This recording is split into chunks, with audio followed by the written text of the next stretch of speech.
Psaume 6. Yahweh osilikeli ngai kasi kopesa ngai etumbu te. Oyokeli ngai kanda kasi kosala ngai mabe te. Yahweh nalebi nzoto yokela ngai mawa. Makasi esili ngai bikisa ngai. Na tamboli moto ti tango nini okozelisa ngai. Yaka kobikisa ngai na bolingo na yo. Pamba te na mboka ya bato bakufa bakanisaka yo te. Moto moko te akoki kokumisa yo kuna.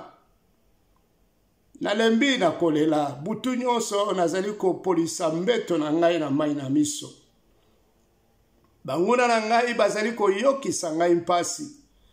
Miso na ngai ebebi pona mawa. Bino nyonso bato mabe bolongwa penepene na ngai.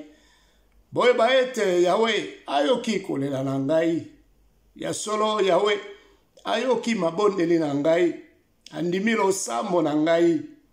Bangura na ngai nyonso bayoka nsoni pe balenga.